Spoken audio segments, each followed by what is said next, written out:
Let's talk about one factor that can lead to things still being unfinished at the end of the day and add to our sense of stress, and that is emergencies. This is a question I get asked all the time. How do I handle it when my day is filled with emergencies? Now, the first thing I'll say here is that if you've done the work of getting all the data into your system and prioritizing it appropriately, then you're rarely, if ever, going to be experiencing a self-imposed emergency. You know the kind I'm talking about.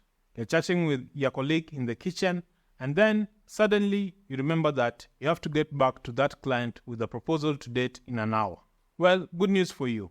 We have done the work in the previous lectures that those types of emergencies are part of your past. So let's assume that you don't have self-imposed memory-related emergencies anymore. Now, what are we dealing with? We're typically dealing with things which seem urgent or are expressed as urgent. Maybe they're coming from your boss or a colleague or a client. In all of these cases, what we perceive as emergencies often aren't. Email is a terrible way to identify tone, and people also don't often include a time frame in their requests, which can make requests seem urgent, even when they're not. So the first thing to do is to check on the timeline. Your response can be as simple as, got it. When do you need this by? Or you can take it a step further and say, got it. I should be able to get this to you by Thursday. Will that time work for you? Most of the time, you'll find you have a lot more time than you thought, and you'll be able to prioritize the past appropriately into your system. Emergency resolved. Now, there are cases when the response will be, I need it in an hour. Sorry, I need this afternoon. In that case, you're going to do one of three things. One, if you've already completed all of your must-dos for the day and it's for a client, then you're just going to do it because it has become a brand new must-do for the day. And everything else on your list can be pushed as necessary. Two, if you've still got must-dos on your list and you think you can put this one in, then do it. And three, if the person who's asking is a colleague or a boss, you might have a bit more leeway to push back than you think.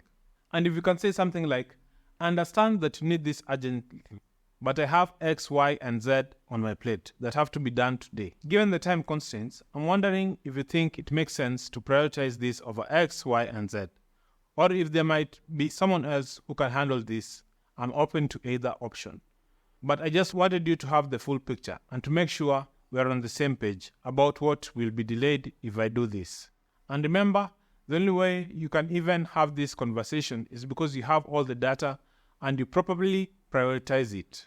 So far, we've talked a lot about how to manage and prioritize everything we have to do now. But what about things that you're not actively working on in the moment? In our next section, we'll turn our focus to planning. Thanks for tuning in to today's video. If you found these tips helpful in boosting your efficiency, don't forget to hit that subscribe button below.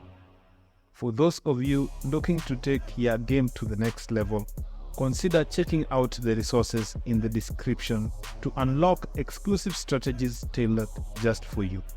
And before you go, make sure to check out the next video on our channel for even more insights and techniques to supercharge your efficiency.